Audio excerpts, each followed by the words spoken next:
from 2 Kings, beginning in chapter 4, verses 42 through 44. A man came from Baal Shalishah, bringing food from the first fruits to the man of God, 20 loaves of barley and fresh ears of grain in his sack. Elisha said, "Give it to the people and let them eat." But his servant said, "How can I set this before 100 people?" So he repeated, "Give it to the people and let them eat. For thus says the Lord, they shall eat and have some left." He set it before them, they ate and had some left, according to the word of God. The word of the Lord for the people of God. Thanks be to God.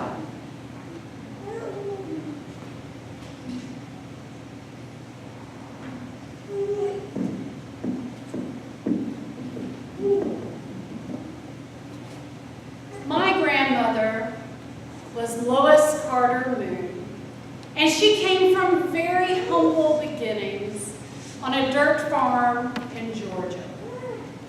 They were very poor. She was not highly educated. They were lucky if at Christmas they received a walnut, an orange, and a stick of hard candy. She said they knew they had been really blessed that year if she also got a corn husk doll. She was a young girl during the Great Depression, and although later in life she could have lived comfortably, the lessons of frugality that she learned growing up never left her. She recalled that they didn't have much, but they always had enough to eat. As she taught me from a young age that God provided for her and her family, and as an acknowledgement of those provisions, she never missed an opportunity to share with others the goodness of her bounty. And she could produce a feast of epic proportions for our family dinner. Watching her prepare the Sunday meal was an education in and of itself for a curious little granddaughter. She didn't have a big fancy kitchen like some of us do nowadays, so she would wash off her table, and then she would spread it with flour or cornmeal and use that kitchen table to roll out the dough for the biscuits. But usually we had a southern delicacy made of cornmeal, egg, milk, and oil.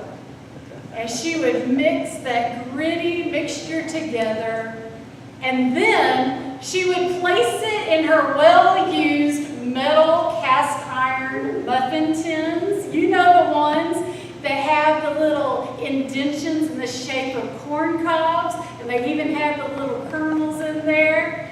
But it would stick if she didn't grease it properly enough. And so then she would reach down into her kitchen cabinet and get the ever-present item in a southern kitchen, Crisco.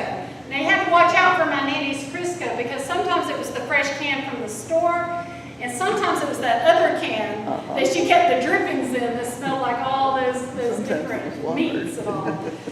But she would get that Crisco out and just slather those muffin tins with oil. And what I learned from her was that from a few modest ingredients could come a feast. Now, during the time Elisha was prophesying in Gilgal, a famine had consumed the land. For someone to reap a harvest was miraculous enough, but to be faithful enough to give the first fruits to the man of God, that demonstrates some great trust. It means that that farmer longer believe that there would be more. So he gave the first to God. And why are the first fruits the best? I don't know that they objectively taste any better than the rest of the harvest, but subjectively they sure do, because they are the most anticipated of all the food. It's called the first fruits offering because it is recognized that the food first belonged to God, who had then graciously provided it for the people. Elisha was at Gilgal in previous scenes in the book of 2 Kings. He's there with a company of prophets, we are told. If the 100 who were gathered there that day were prophets, or if they were just hungry people from nearby, we have no idea, but they were all made vulnerable because of the famine.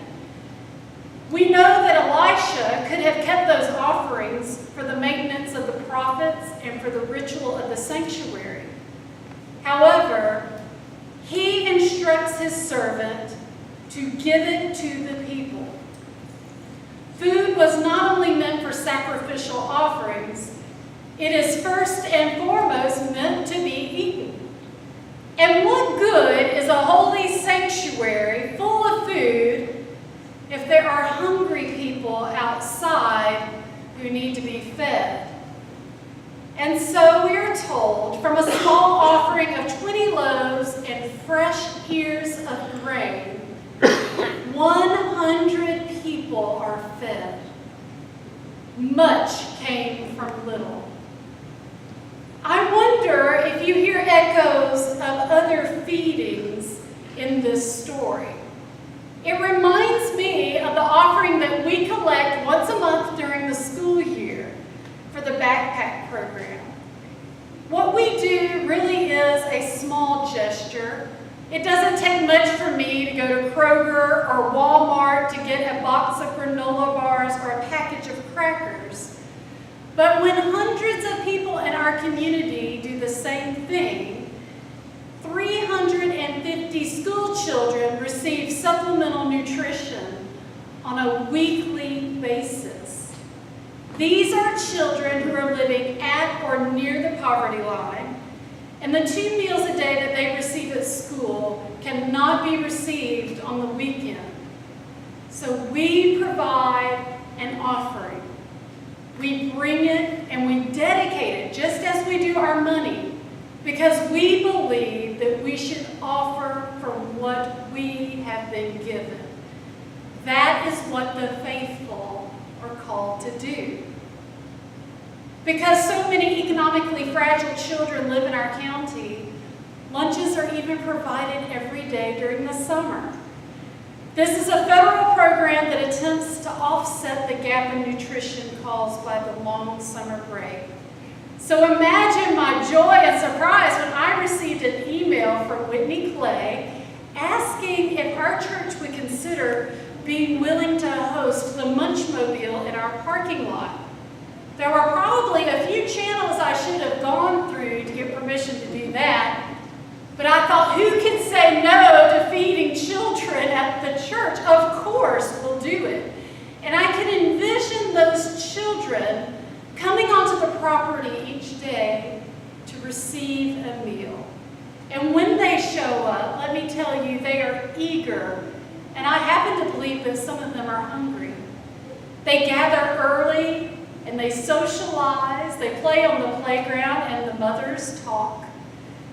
This activity required so little of us. It was just our parking lot, the shade of a few trees on the edge of the property, and our humble little playground. And yet, so many were blessed. It is truly amazing how from so little, so much can come. I hear echoes of this feeding story, such as times when we host our annual ice cream supper, which is later tonight at 7 o'clock. It costs $5. This event has been going on for over 50 years, and the people show up. They start carrying in their freezers of ice cream and this spread of desserts, and everything will be sold, and it will go to benefit the choir and the musical ministries of the church throughout the year. But it is more than that. It's a homecoming of sorts for people who are often in our church. It is for people of the community to gather and be reacquainted with one another. We gather together around food, and we feed the people. I also hear echoes of this story when we offer hospitality to those who are bereaved. After the funeral and the burial, fellowship is enjoyed, and people reconnect, and bread is broken, and that healing process begins. I know that some of you work hard to make that happen, but in the big picture, we really are donating our food and our space. That's all. These are things we already have. These are things that we could keep all to ourselves. But what good would it be to have a church building if not for opening our doors and sharing with other people? Give it to the people and let them eat. I also hear an echo of another feeding story from the Bible. This is one that precedes this story. When the Israelites were liberated from slavery at the hands of Pharaoh in Egypt, they wandered in a desert. And they cried out for food, and God gave them manna. It was just enough for one day. In this story, they couldn't save the leftovers. They had to learn to faithfully rely on God for that one day of bread. Give us this day our daily bread. And then they had to rely on it for the next day and the next. This was bread from heaven. God heard the people cry, and God fed the hungry people. And I also hear a little bit of this story resonating when Jesus tries to go off to a quiet place with his disciples, but those crowds just keep following him. They follow him all the way up into a high mountain. The disciples beg Jesus, send them away, for there is nowhere for all of these people to find food. But from one little boy's offering, the masses are fed.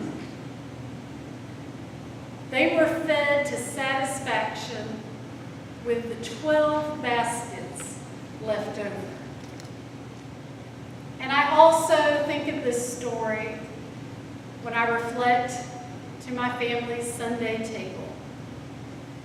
In addition to the cornbread, we would have fried fish or green beans, potatoes, and lots of desserts. Unlike in the biblical story, we would eat beyond the point of satisfaction. We would eat until we were just about stuffed. But then the food that was left over would be gathered up, and it would be distributed in Tupperware or tin foil to those of us who wanted to continue eating it throughout the week. And the rest would go into the refrigerator. And what I learned from that is that nothing in God's economy is lost. From my grandmother in her humble kitchen, all of us will be fed, and there would be so much left over. Please, church, never get fooled into thinking that we have too little to offer. We sometimes bemoan that we don't have enough members, or enough youth, or enough money. That sounds to me like a time of great famine. And yet, when I look around, I see nothing but God's abundance all around us. And it has kept us here 185 years. A miracle? I don't know if it's a miracle, but I do know that God's vision for the church is far greater than anything we could have imagined on our own. And rather than list all the things that we think we don't have, the litany of what we do have is far greater, and it's a lot more exciting to talk about, isn't it? And I've only scratched the surface of what goes on here, on this small corner of the world. You all can sit there and think of dozens of more ways that we minister to people, especially in the feeding ministries. From a small congregation of faithful people can come showers of blessings to an entire community. God can take little and do so much. I also hear echoes of these feeding stories when we gather each week at the table. Jesus wants us to be reminded of his life, his teachings, and the new covenant that was delivered by him. And don't you know, he chose simple elements, the grains and the fruit that would have been readily available to his followers. The grains represent his body, and the fruit of the vine symbolizes his blood. And from the 12 who gathered with him that night, the meal was instituted, and now it is enjoyed throughout the world. We recite words, we share food, and we remember. Our memories are of one who offered himself as a first fruit, so many can have so much. As we eat at this humble table, may it fortify us to follow the instructions that we are given. Give it to the people and let them eat. Small groups of people gather for prayer and communion each week, and I believe it changes the world. Let us prepare to meet Christ at his table. Thanks be to God. We'll sing now our hymn of communion. It is number 411, For the Bread